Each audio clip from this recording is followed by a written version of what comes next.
Please join me in welcoming Denzel Washington.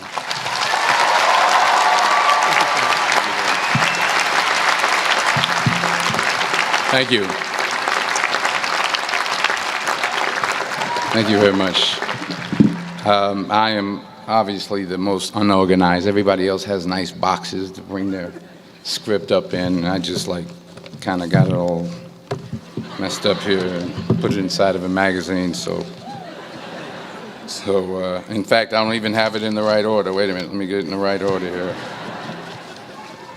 So if it starts flying around the stage, just, run around and grab it for me and bring it back up here for me.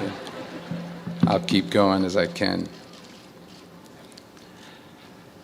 President Gutman, Provost Price, Board Chair Cohen, fellow honorees, beautiful honorees, and today's graduates.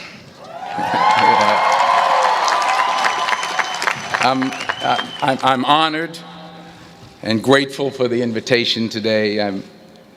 It's always been great to be on the Penn campus. I've been here before a lot of times for basketball games. My son played at the Palestra, played on the basketball team. Yeah, that's right, he played on the basketball team. Coach didn't give him enough playing time. We'll talk about that later.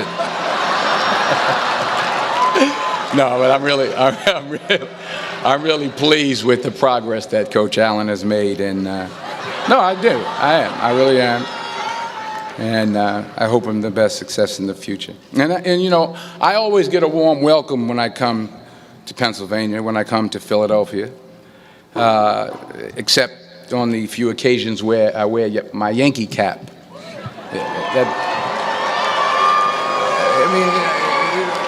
What's wrong with that? I can't suddenly just switch up and wear a Philly cap. I mean, it's like taking your life in your hands around here when you wear a Yankee cap. I'm telling you. I met a couple of guys and they were like, "Hey, we love you, Denzel, but you walking around with that hat on. We don't care who you are."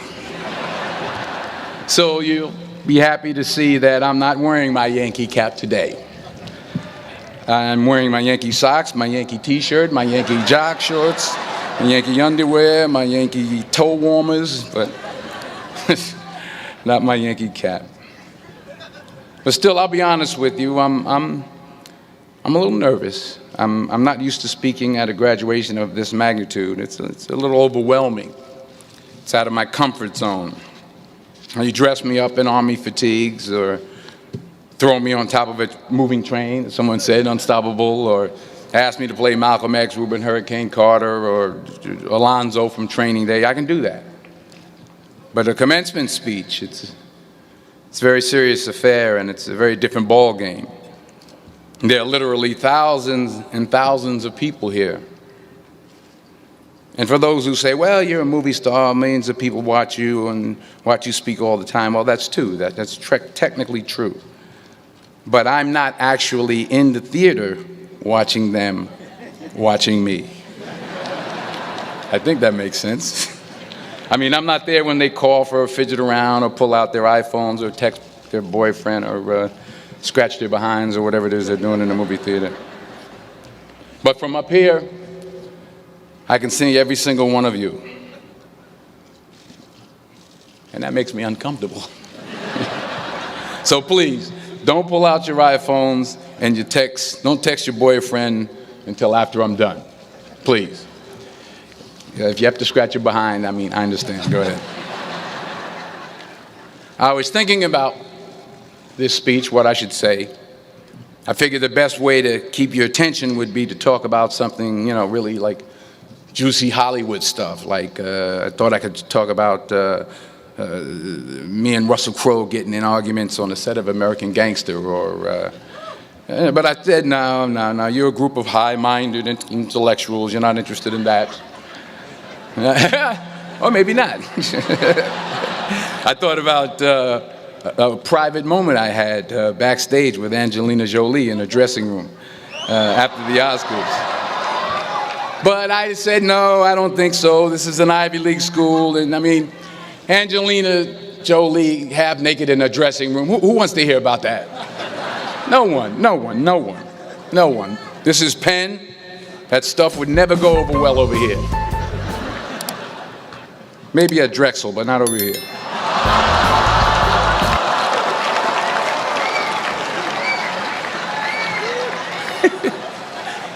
Woo, I'm in trouble now. So I was back to square one, feeling the pressure. So now you're probably thinking, if it was going to be this difficult, this much pressure, why did I even accept today's invitation in the first place?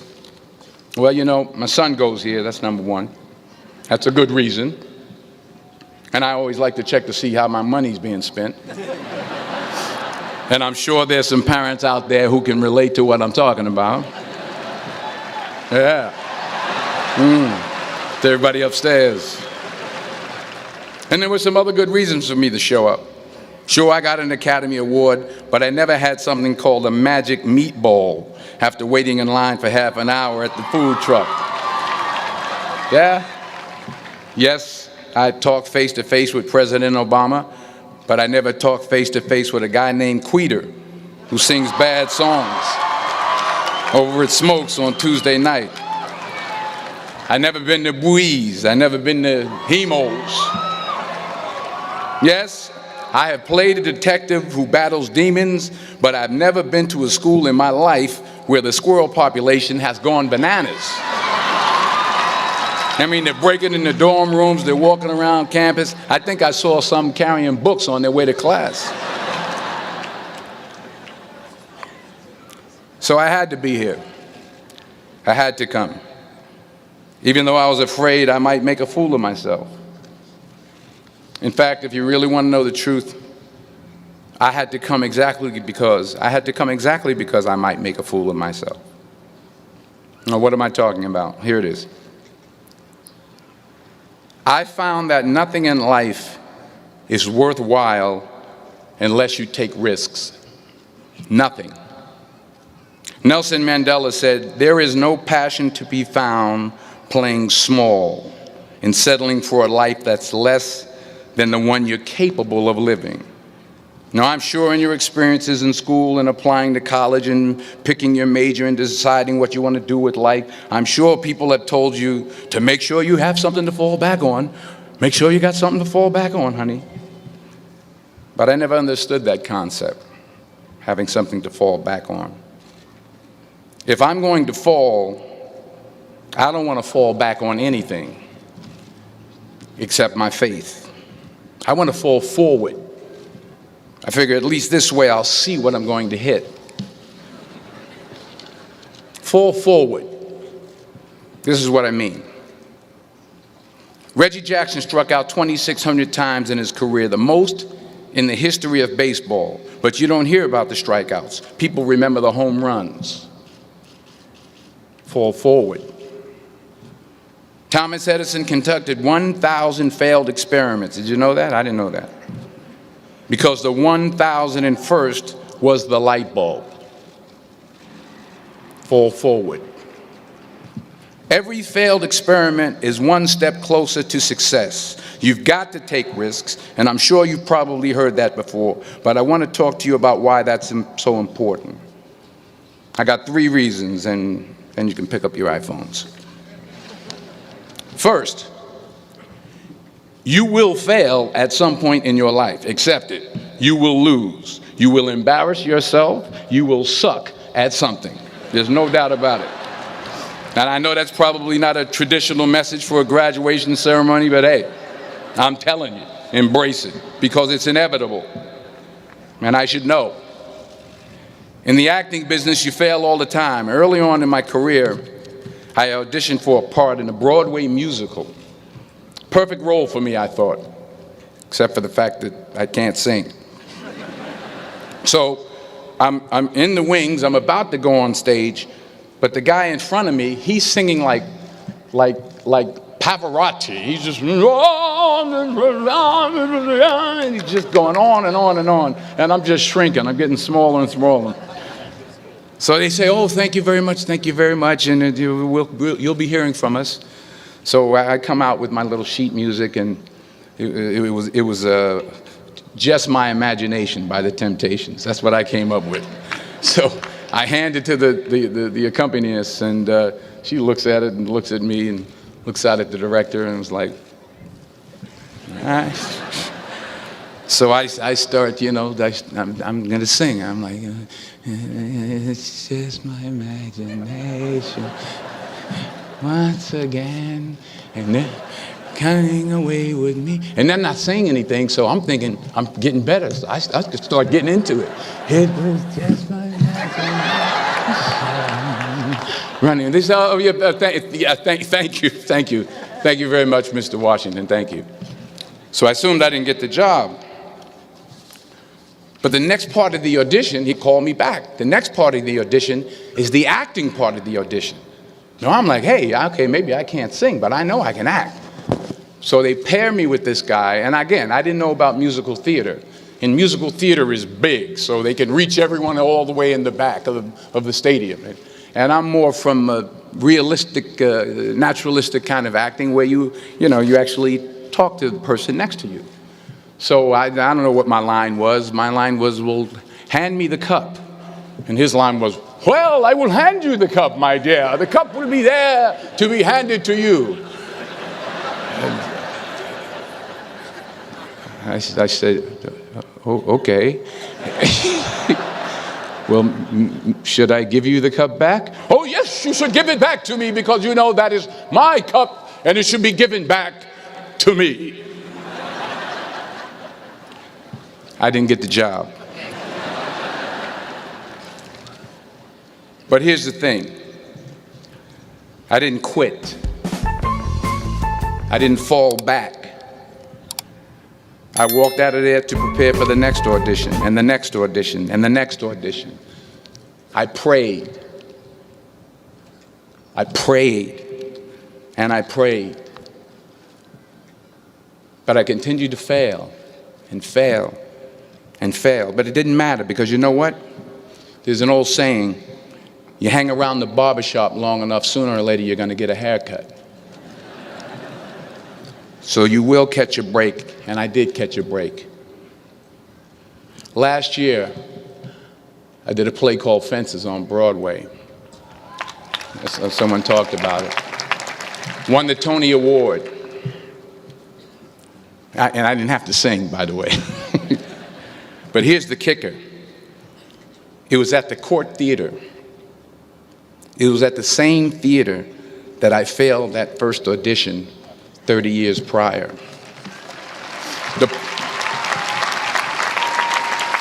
The point is, and I'll pick up the pace, the point is every graduate here today has the training and the talent to succeed. But do you have the guts to fail? Here's my second point about failure. If you don't fail, you're not even trying. I'll say it again. If you don't fail, you're not even trying. My wife told me this great expression. To get something you never had, you have to do something you never did. Les Brown's a motivational speaker. He made an analogy about this. He says, imagine you're on your deathbed, and standing around your deathbed are the ghosts representing your unfulfilled potential. The ghost of the ideas you never acted on.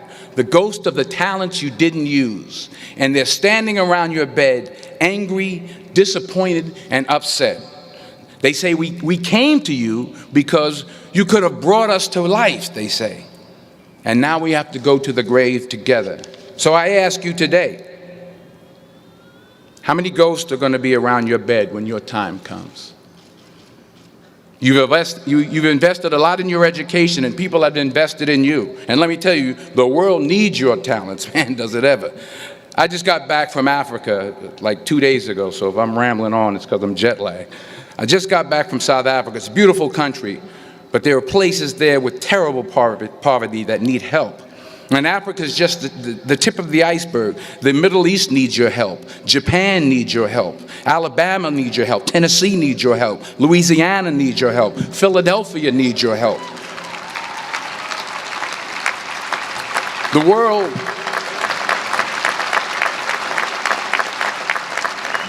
world needs a lot, and we need it from you. We really do. We need it from you young people. I mean, I'm not speaking for the rest of us up here, but I know I'm getting a little grayer. We need it from you, the young people, because remember this. So you got to get out there. You got to give it everything you got, whether it's your time, your talent, your prayers, or your treasures. Because remember this. You will never see a U-Haul behind a hearse.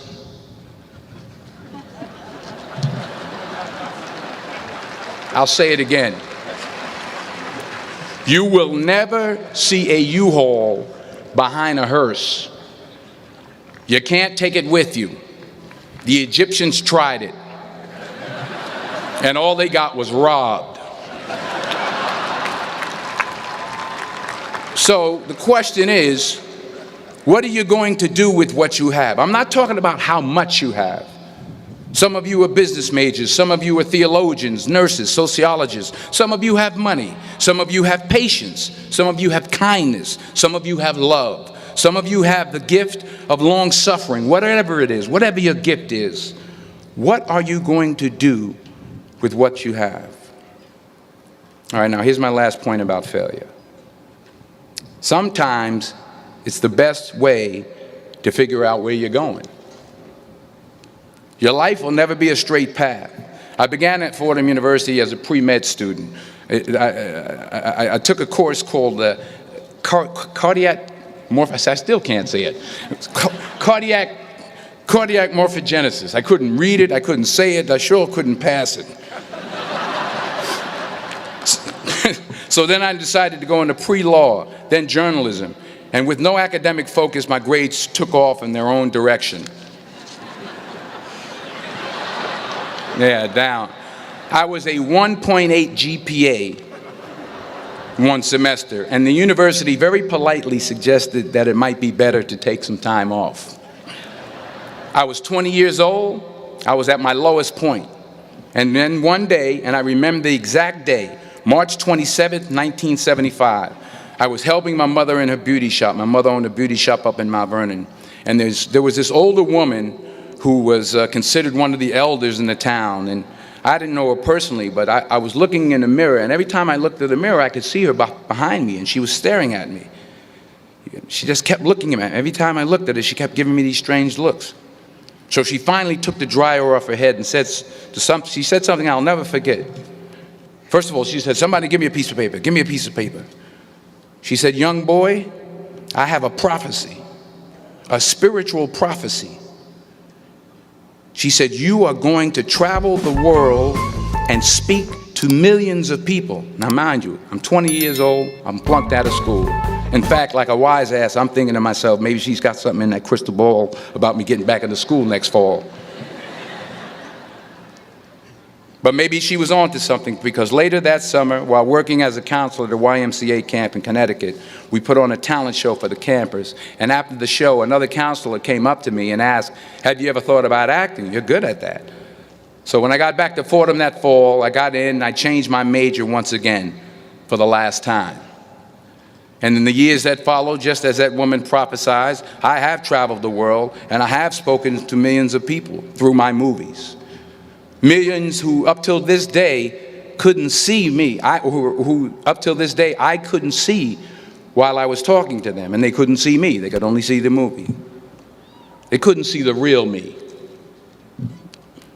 But I see you today, and I'm encouraged by what I see. And I'm strengthened by what I see. And I love what I see.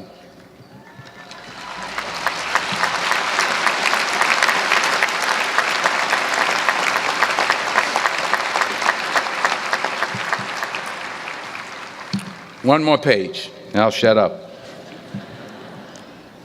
Let me conclude with this one final point, and actually the president kind of brought it up. It has to do with the movie Philadelphia. She stole my material. Many years ago, I did this movie called Philadelphia. We filmed some of the scenes right here on campus. Philadelphia came out in 1993. Most of you were probably still in diapers. Some of the professors, too.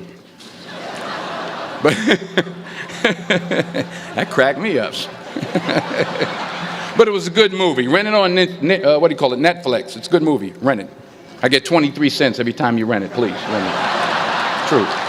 Parents up there, rent it. Netflix, please. Tell your friends too. It's about a man played by Tom Hanks who's fired from his law firm because he has AIDS. He wants to sue the firm, but no one's willing to represent him until a homophobic ambulance chaser lawyer, played by yours truly, takes on the case. In a way, if you watch the movie, you'll see everything I'm talking about today. You'll see what I mean about taking risk or being willing to fail. Because taking risk is not just about going for a job. It's also about knowing what you know and what you don't know. It's about being open to people and to ideas. In the course of the film, the character I play begins to take small steps, small risks. He very, very, very slowly begins to overcome his fears. And I feel ultimately his heart becomes flooded with love. And I can't think of a better message as we send you off today. To not only take risks, but to be open to life, to accept new views, and to be open to new opinions, to be willing to speak at a commencement at one of the best universities in the country, even though you're scared stiff. While it may be frightening, it will also be rewarding. Because the chances you take, the people you meet, the people you love, the faith that you have, that's what's going to define you. So members of the class of 2011, this is your mission. When you leave the friendly confines of Philly, never be discouraged, never hold back, give everything you got. And when you fall throughout life, and maybe even tonight after a few many glasses of champagne, remember this: fall forward. Congratulations, I love you, God bless you, I respect you.